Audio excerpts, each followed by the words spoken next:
Okay guys, our topic for today is the so-called method of joints.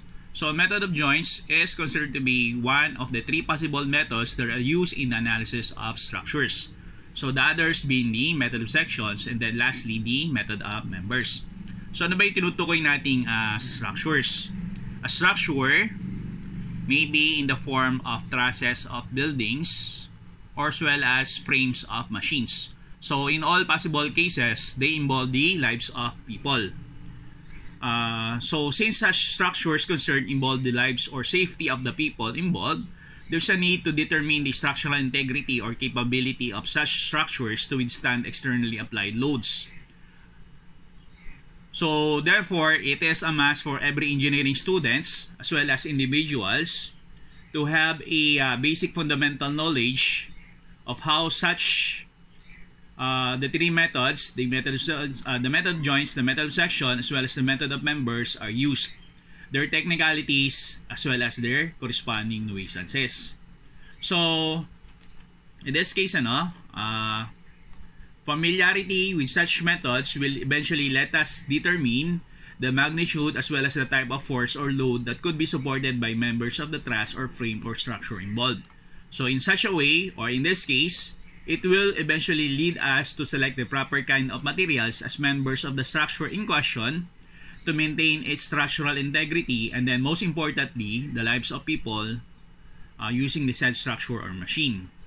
So ano yung tinutukoy nating analysis of structures? So sa analysis of structures through the method of joints, method of sections, as well as method of members, all three methods makes use of the concept of equilibrium. So pag sinabi natin concept of equilibrium, sa concept of equilibrium, we make use of three possible equations. So we have the summation of moment, summation of forces, be it vertical as well as horizontal. So of the three possible methods that are actually used, yung tinutukoy nating method of joints, which is our topic for today, is considered to be by far the easiest of the three possible methods. So, bakit ito yung pinaka-easiest?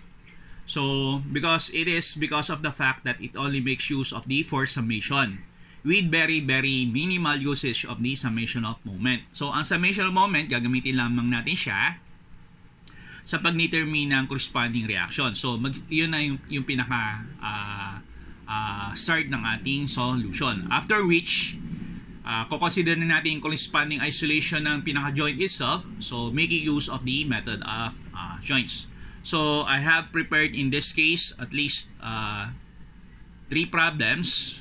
So, hopefully, ma-discuss ko lahat yung mga problems na to for you to be able to easily understand yung fundamental skill regarding the method of joints.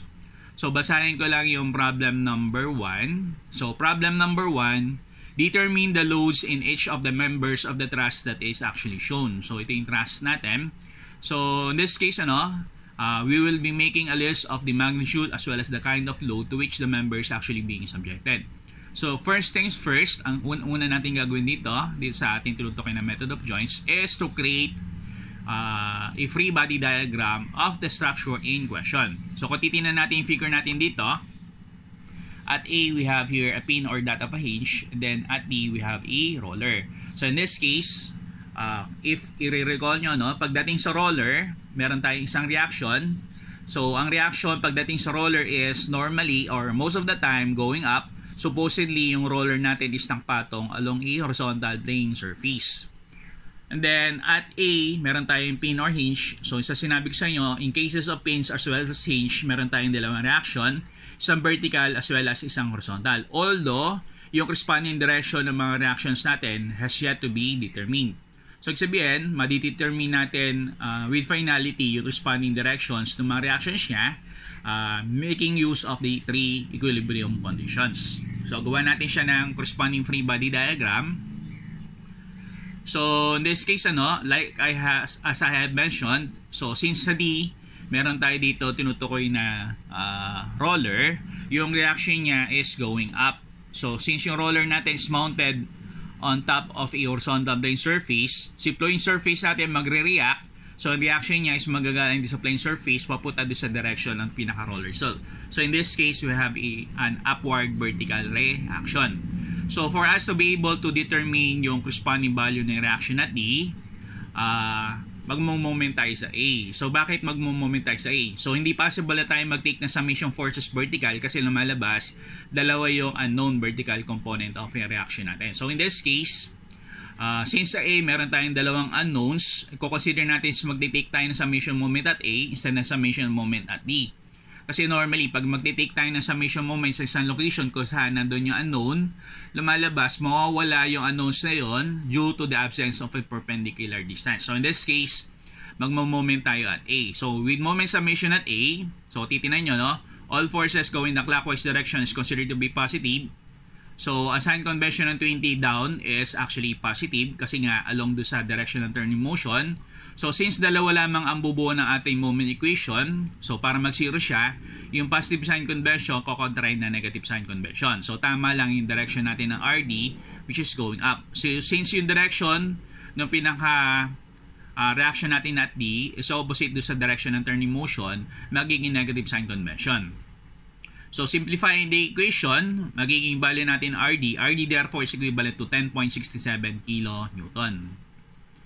Now, for RA of Y, dalawang possible solution natin. So, since nakuha na natin yung value ng RD, wherein initially tatlo yung vertical forces natin, isang 20 down, isang RD which is going up, tapos yung unknown RA of Y. So, in this case, pwede na natin isolve yung value ng RA of Y. So, gamitin natin yung equation na madali-dali, which is summation of forces vertical.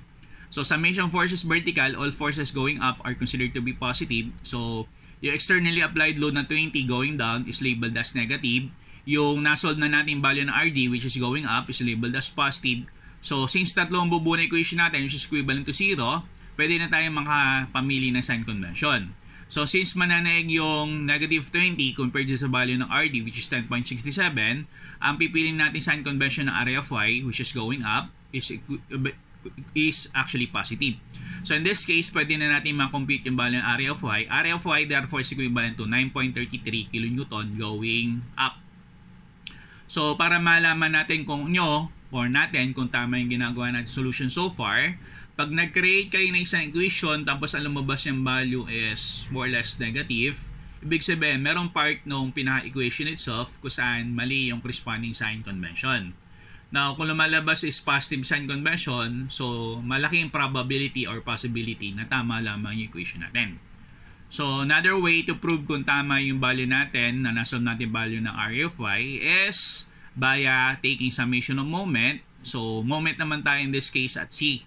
So, kung titignan natin, we have 4 possible locations. You have A, B, C, as well as D. Now, so far, nagamit na natin location at A. So, meaning, we have 3 remaining locations or options para tayo mag-take pa ng summation moment in order to solve for another value or to check on yung obtained values natin. So in this case, mag-moment tayo at C. So pag nag-moment tayo at C, yung value ng RD mawawala kasi nga technically wala siyang perpendicular distance. So tatandaan nyo lamang sa pagbuo or pag-create ng isang moment summation, for as long as meron tayong force, tapos meron siyang perpendicular distance, so location kung saan tayo nag-take ng moment summation, magiging part siya ng moment equation. So otherwise, kung wala siyang perpendicular distance, hindi siya magiging part ng ating moment summation. So with moment summation at C, so tingnan natin, ilan ba yung possible force natin? You have 1, you have 2, you have 3. So lumalabas, since ng moment tayo at C, from 3 possible forces na available, magiging 2. So in this case, magre-reflect si 20. So sundan nyo lang yung direction o yung movement ng cursor. So since yung turning motion natin sa lubong doon sa direction ng 20, negative siya. So perpendicular distance ng B towards that of C, kung titignan natin yung figure, is equivalent to 3.5. Yan. And then, with moment summation at C, so yung direction natin ng area of Y, so kulang yung label ko dito, no? So in this case, nakalagay lang is RA, where in fact it should be labeled as RA of Y. So since dalawa lang naman yung forces na locate natin sa moment summation at mamimili tayong sign convention, na-establish natin isang forces negative, ang pipiliin natin is actually positive. So para maging positive, kinakailangan ang direction ng vector natin, which is area of y, should be going in the same direction. So in this case, yun din na magiging reason kung bakit dinirect ko yung value ng yung vector area of y going in the upward direction. So again, ang value natin ng area of y is still equivalent to 9.33 kN. Now, proving that area of x is equivalent to 0. So tingnan muna natin dito. So lumalabas dito is actually ganda. Sir, bakit nga pala dito, no, sa moment summation natin at C, hindi natin consider yung area of x? So yung reason natin dito is ganito. So like as I have said before, ang method of joints as well as method of sections as well as method of members employ the concept of equilibrium. So sa concept ng equilibrium, nagkokontrahan yung lahat ng mga corresponding forces. So vertical sa kapwa niya vertical, kung meron tayong paakyat, meron tayong pababa, horizontal sa horizontal, kung meron tayong pakanan, meron tayong pakaliwa. So in this case, kung i-observe natin yung original configuration, meron lamang tayo ditong isang externally applied load. Tapos yung externally applied load natin dito is actually vertical in terms of yung nature. So in this case, lumalabas, ang kukontra sa kanya would be vertical. So in this case, lumalabas, wala tayong malulocate na area of x dito at RA. Even though meron tayo dito presses na tinutukoy nating hinge or that of a pin. So, ano yung mga technicalities dito? Supposedly, ang externally applied load natin dito, hindi siya vertical, rather inclined. So, ibig sabihin, since inclined yung load natin dito, basta't meron tayong inclined load, they should be broken down into their x and y components of force. So, in that case, yung value ng area of x is no longer found to be 0. So, pero in this case kasi, yung externally applied load natin is vertical by nature. So, technically speaking, lumalabas ang area of x natin dito. Pwede natin sabihin na area of x is equivalent to 0. So, ayan. Yung reason kung bakit ko titinan nyo dito sa susunod nating isolation ng area of x is equivalent to 0. So, gagamitin na natin yung dalawang locations na so far hindi pa natin nagagamit to prove that yung value ng area of y is equivalent to 9.33. So, in this case, mag-moment summation tayo at B. With moment summation at B, all forces go in the clockwise direction is considered to be positive. So in this case, since yung 20 makikita natin sa B, mawawala siya. So from 1, 2, 3 possible forces, hindi nakasama yung area of x, which is the fourth one. Malolocate na lang natin dito o maging part ng ating moment equation is actually 2 forces. So isang 10.67 na value ng RD at isang 9.33 na value ng area of y. So with moment summation at B, so sa lubong yung 10.67, so negative 10.67, so magmula B pupunta sa C, kung titignan natin yung original configuration, ang perpendicular distance niya is you have 3.5.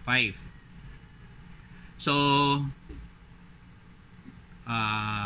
opposite, ngayon wala na, ikot tayo dito. So, dapat yung tandaan, no? Isipin nyo, pag mag-moment kayo, may dividing line, merong isang vertical dito, may isang horizontal, o meron tayong parang coordinate system. So, para bagang lumalabas, parang pinaka-crosshair ng isang tinutukoy nating telescope.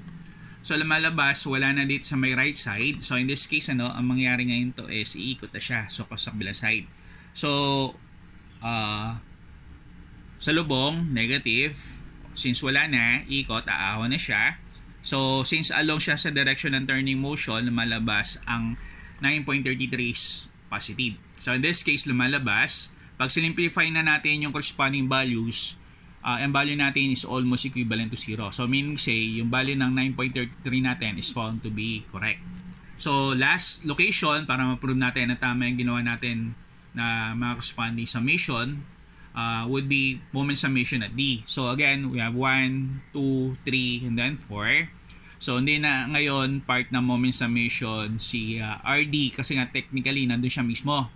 Whereas kanina dito, si RD, although wala siya dito sa may location na C, pero still kung titignan nyo yung pathway niya papunta doon sa may location na C. So still, in that case, lumalabas, wala siyang perpendicular distance. So with moment summation at D, so, tingnan natin, with moment summation at D, ikot tayo. So, kung papansin, wala tayong force technically dito sa may right side. So, lahat ng force natin is technically dito sa may left side. So, with moment summation at D, ang 20 natin is found to be negative sa lubong. Ang area of y naman natin is found to be positive. So, positive 9.33 multiplied by 7.5 minus 20 multiplied by 3.5 is equivalent to 0. So, still, kung babasin nyo, almost similar yung obtain natin value do sa previous means para ma-check natin kung tama yung mga obtain natin value. So, negative 0.025 is almost equivalent to 0. So, ayan. So, nagamit na natin yung concept regarding sa equilibrium condition.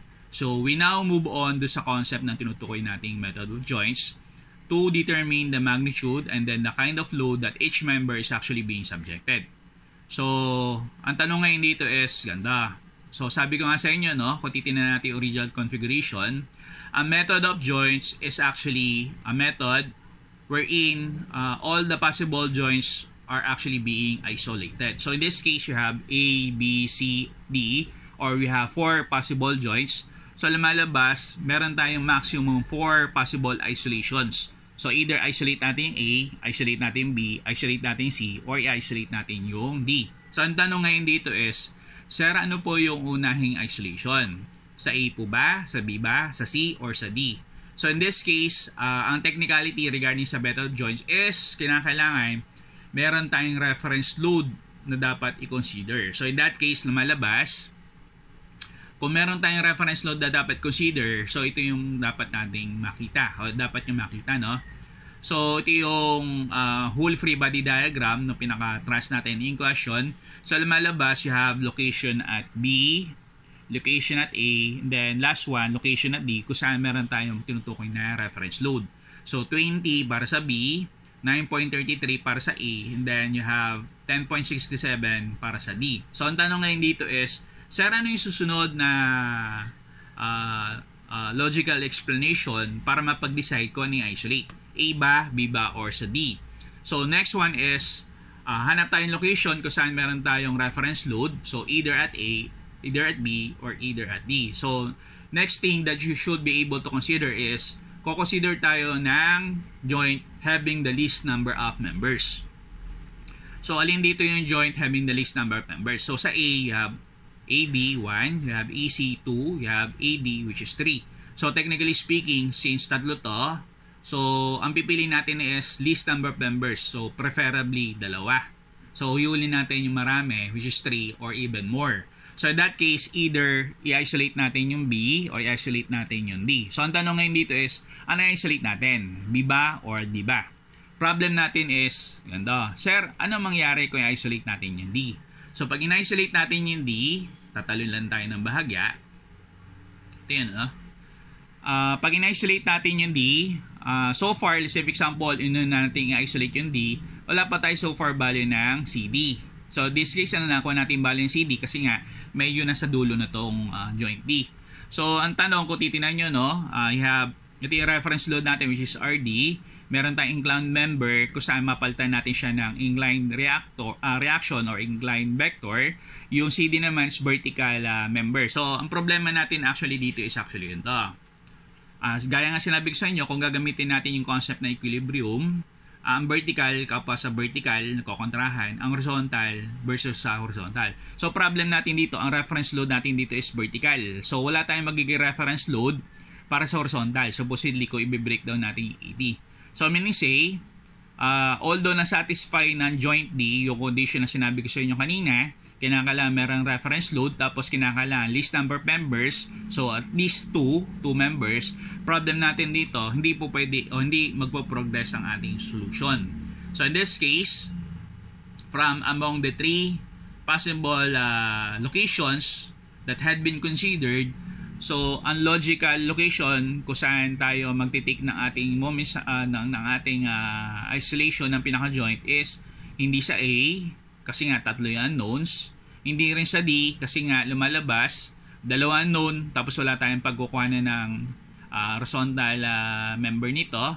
So, in that case, lumalabas, the only location na pwede tayong mag-take ng isolation para mag-start tayo dito sa ating method of joints is via dito sa joint at B. So, isolate natin joint at B. So, again, let us consider yung concept ng equilibrium. So, vertical versus vertical, up versus down, horizontal versus horizontal, left versus right. So, in this case, isolate na natin to. So, babasin no? So, itong horizontal part natin dito is you have member AB. Tapos yung inclined member naman natin dito is you have AB. So, lumalabas ngayon dito, no? So, since ang pinaka-reference load natin dito is actually vertical, at gaya ng sinabi ko sa inyo, pag sinabi natin method of joints, gumagamit lang tayo strictly ng summation of forces at ginagamit lang natin summation of moment sa paggawa lamang ng reaction para doon sa tinutukoy natin whole free body diagram. So in this case, para sa joint B, since ang reference load natin dito is 20 at vertical, mag-start tayo naturally do sa vertical equation.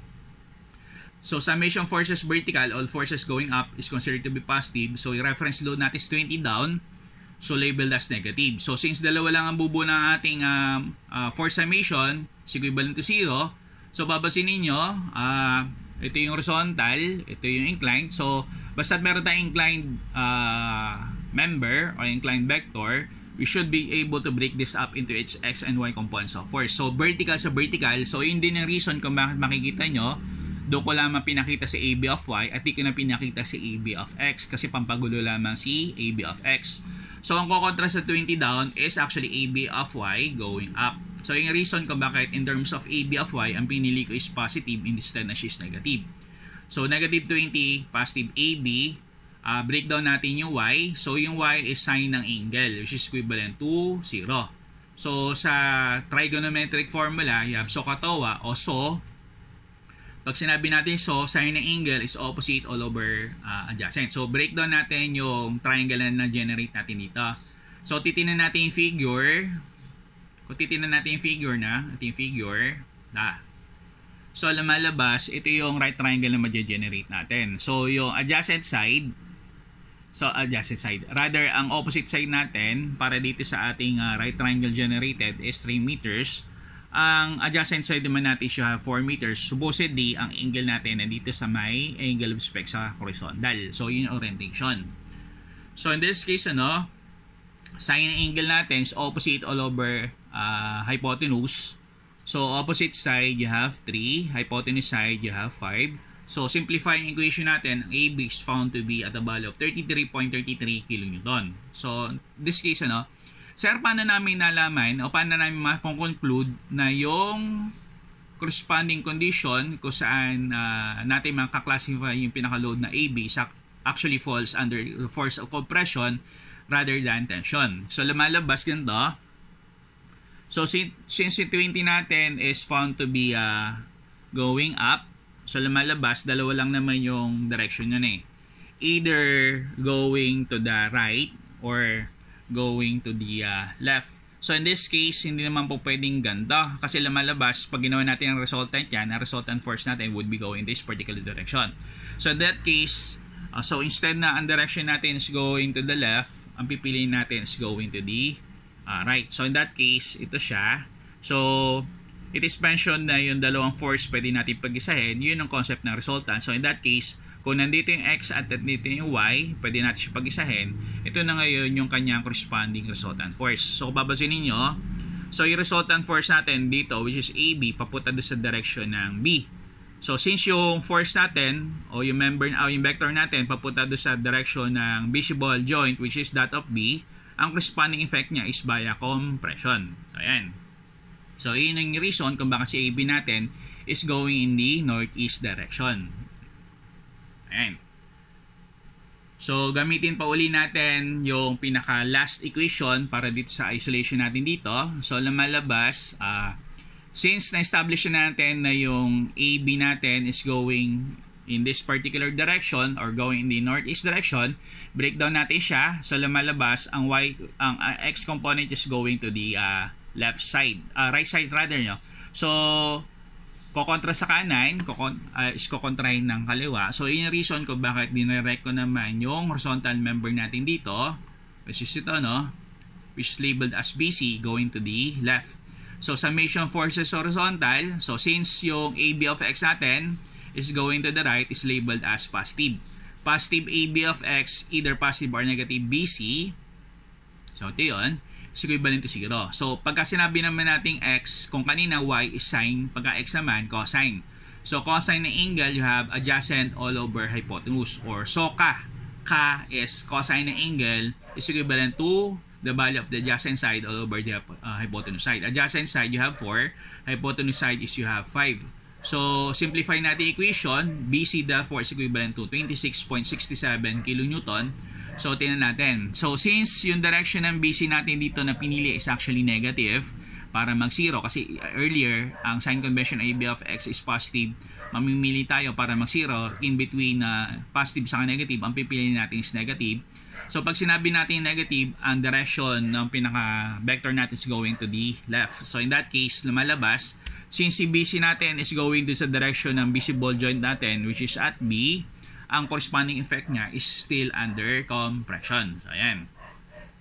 So, consider another joint with less number of members. So kung titinan nyo, you have joint C. So, ang tanongin dito, sir, bakit joint C? At bakit hindi ibang other joints?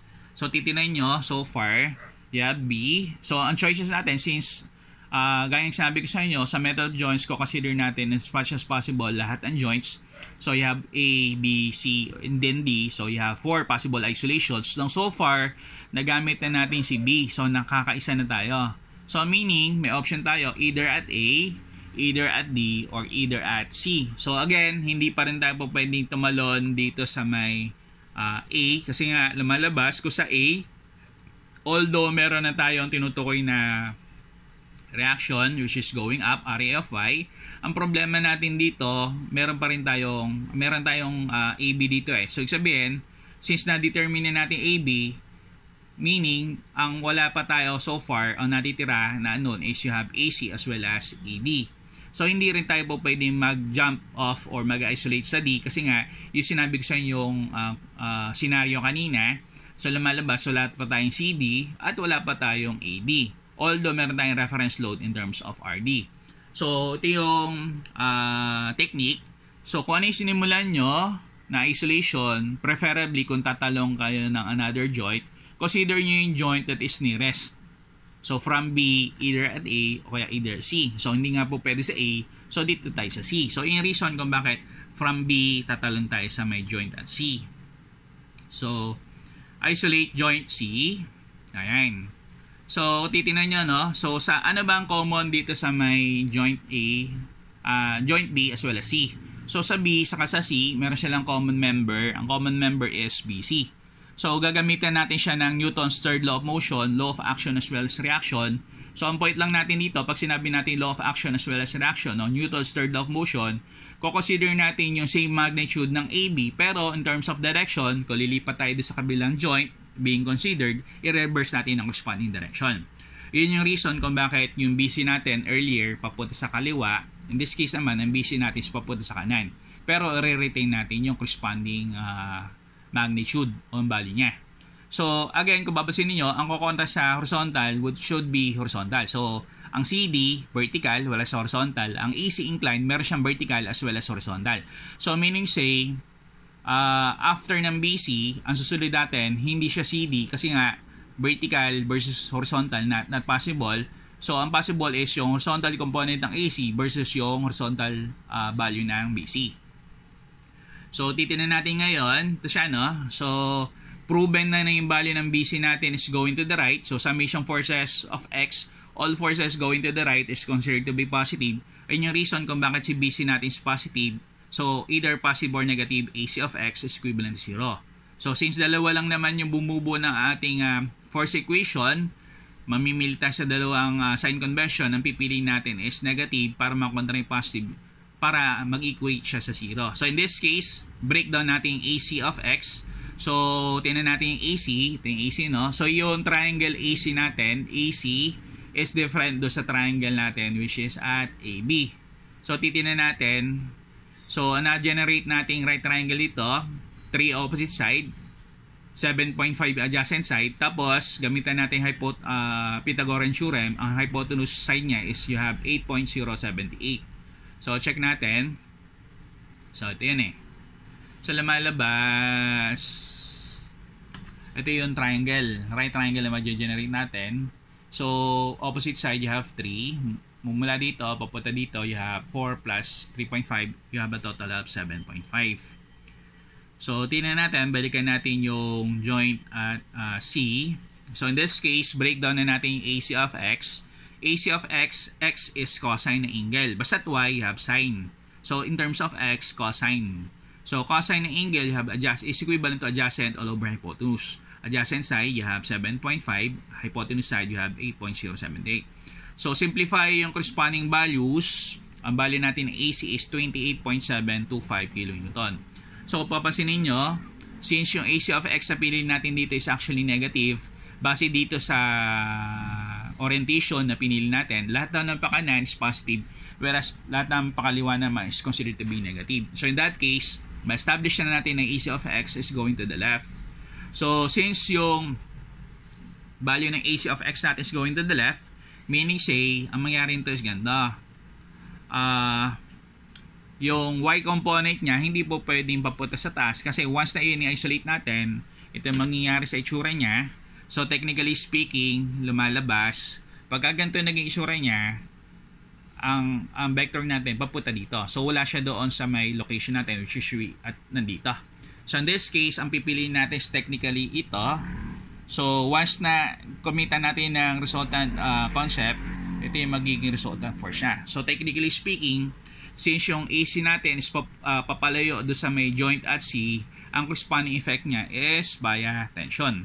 So, since na-establish na natin na papalayo yung AC at bi-breakdown natin yung Y component niya going down, so para ma-counter, ma-offset natin yung AC of Y which is going down, madi-decide na natin na yung CD natin is going up rather than going down. Kasi technically, kung going down, ang magiging corresponding effect niya, hindi siya balance, hindi siya equilibrium. So, technically speaking, it should be directed going up.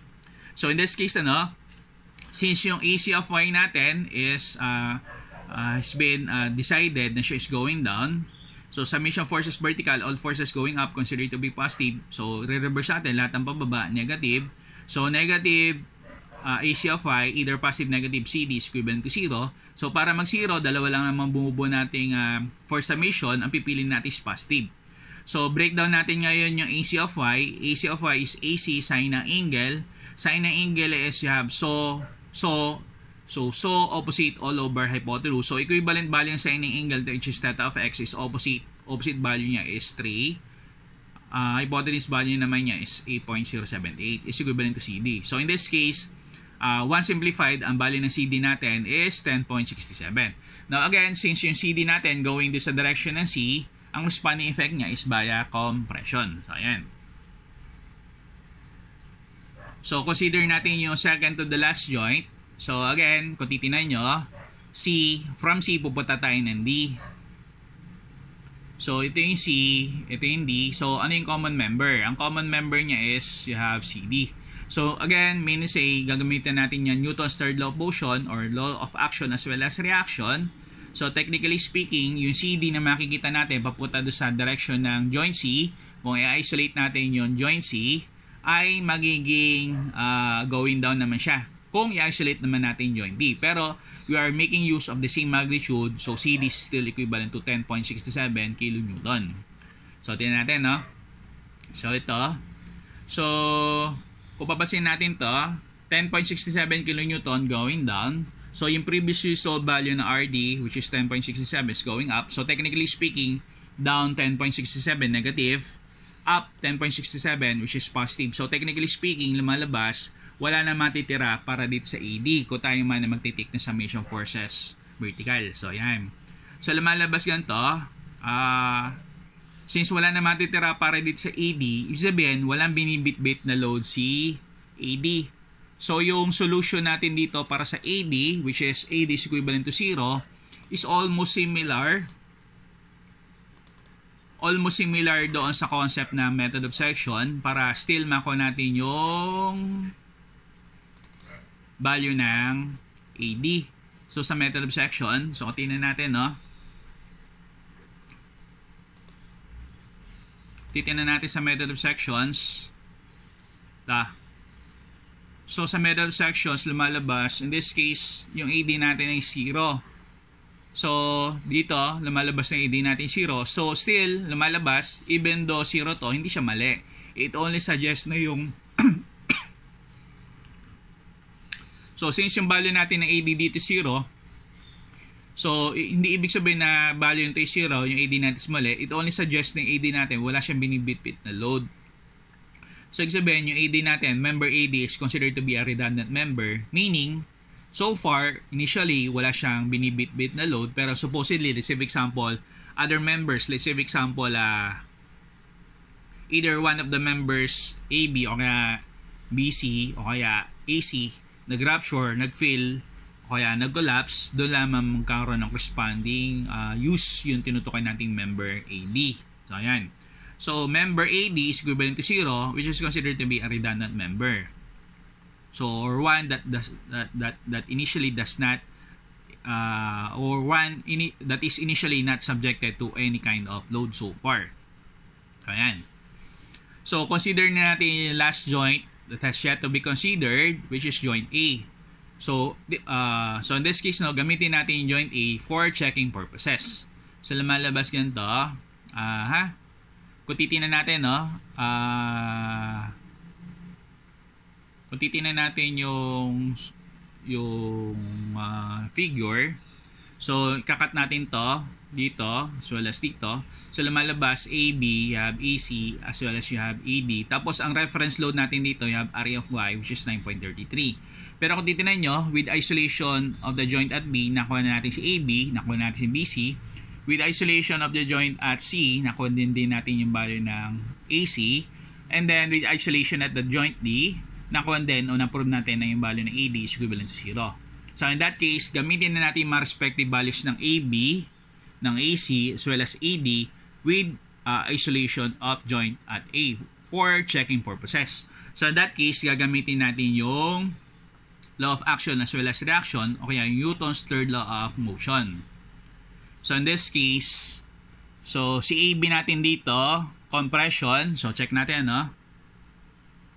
So AB natin compression. So ibig sabihin, re-reverse natin ng corresponding direction, pero gagamitin pa rin natin yung kanyang corresponding magnitude, which is 33.33. And then, yung AC natin dito, kung titignan natin, yung AB was proven as compression, yung AC naman is proven to be under the effect of tension. And then AD, lumalabas, redundant member. So, lumalabas AB, compression, AC naman is under tension. So, kung babasin ngayon, bi-breakdown na natin siya.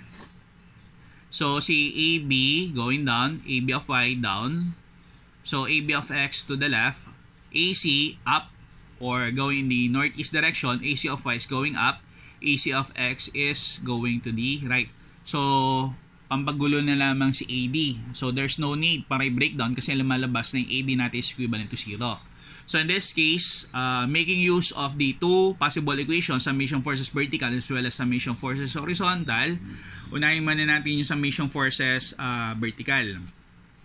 So, AC of Y going up, positive. So, AB of Y going down. So, labeled as negative. Then, last one. So, lumalabas kasi you have 1, you have 2, you have 3.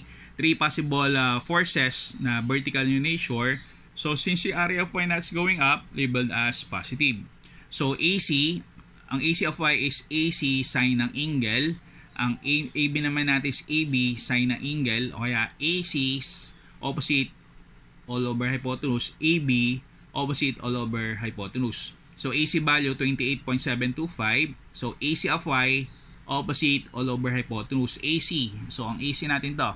Opposite side, you have 3. Hypotenuse side, 8.078. Which is, yan. So, sa AB of Y naman natin, AB value, you have 33.33. Y is opposite all over hypotenuse. So, triangle AB, ito. So, triangle AB, opposite side is 3. Hypotenuse side is 5. So, yan. So, simplify na natin yung equation. Lumalabas, you have negative 0.0000137 is almost equivalent to 0. So, na-prove na natin. So, to finally check kung tama yung obtain natin value, gamitin na natin yung last equation natin dito, which is summation forces horizontal. So, sa summation forces horizontal, bilangin natin yung horizontal components of force. You only have 1 going to the right, you have 2 going to the left. So, nagkakontrahan yung positive AC of X minus AB of X is equivalent to 0. So, AB of X, you have AC cosine ng angle minus AB of x or AB cosine ng angle, or AC of x, AC cosine ng angle, or AC value adjacent side all over hypotenuse side, AB of x, AB cosine ng angle, or AB of x or AB cosine ng angle is equivalent to AB adjacent side all over hypotenuse side. So AC values you have 28.725. So again, kung titingnan natin dito, sa AC, adjacent side natin 7.5, hypotenuse side is 8.078, ito yun. So dito naman sa AB of x, you have adjacent side which is 4, hypotenuse side you have 5. So adjacent side dito sa AB, you have 4, hypotenuse side you have 5. So in this case, once simplified, lumalabas na yung simplified value natin is positive 0.000565, which is almost equivalent to 0. So in this case, since na-check na natin o na-prove na natin yung mga corresponding values natin dito is almost equivalent to 0, meaning yung mga na-obtain natin values dito is said to be correct. So AB natin has a value of 33.33 kilonewton by compression. AC naman natin is 28.725 kilonewton under tension. BC naman natin is 26.67 kilonewton via compression. CD natin is 10.67 kilonewton via compression. Then AD natin is equivalent to 0 kilonewton. So 0 redundant member siya. So yan. So ganun lamang kadali guys yung ating tinutukoy na method of joints. Ayan.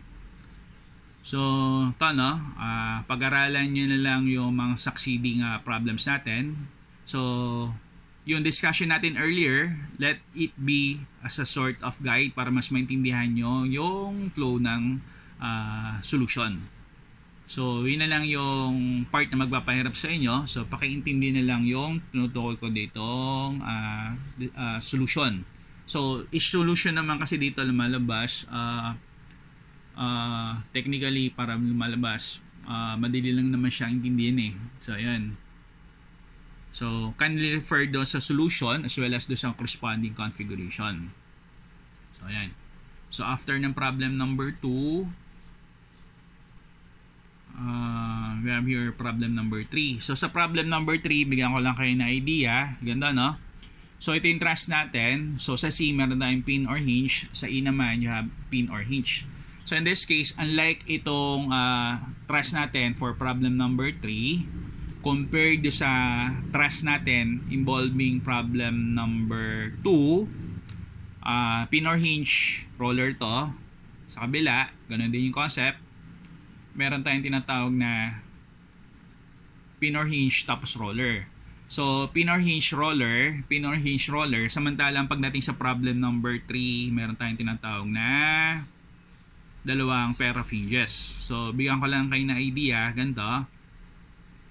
So, kung titingnan natin yung problem number 3, it is impossible for us to be able to determine completely yung corresponding reactions. RC of X, RC of Y para sa hinge or pin natin at C, RE of X as well as RE of Y para dito sa pin or hinge natin at E. So, meaning, kung hindi natin makukompleto yung corresponding reactions natin sa C as well as E, saan tayo pwede mag-start? So, in this case, bigyan ko lang kayo na idea, pwede tayong mag-jump dito sa may isolation ng pinaka-joint itself. So, ano pa ba yung location kung saan meron tayong reference load? So, hindi po pwede sa C kasi nga kulang. Although, pwede natin makakuha yung RC of X as well as RE of X, pero hindi natin pwedeng kuhanin yung RC of Y as well as RE of Y kung gagamitin natin yung whole free body diagram. So, sabihin, hindi tayo po pwedeng mag-isolate agad-agad sa C kasi kulang tayong RC of Y, hindi rin po pwede sa sa E kasi nga kulang pa rin tayo ng RE of Y. So in that case, ang only option is to jump directly with isolation at joint A. Problem is ganito, no? Sa A lumalabas ganda. Kung babasin niyo, no? Sa A lumalabas dalawang inclined members natin. So kung dalawang inclined members natin dito lumalabas, pare silang merong X and Y component, unlike do sa previous problems natin. So in this case, to simplify yung configuration, gagamit tayo ng reconfiguration. So i-reconfigure natin yung figure in such a way kung saan yung dalawang unknown members o dalawang unknown vectors natin magiging dalawa, kung sa i-reconfigure natin siya in such a way na yung dalawang unknown members natin dito na inclined ay magiging isang inclined member na lamang. So in that case, pag kayo ay nag-take na summation forces vertical o kaya horizontal, since yung isa naman is wala siyang x o kaya y component, hindi siya lalabas parehas doon sa dalawang force equation natin. So ayan. So kindly analyze the particular problem para mas maintindihan nyo yung solution proper natin dito. So yun lang.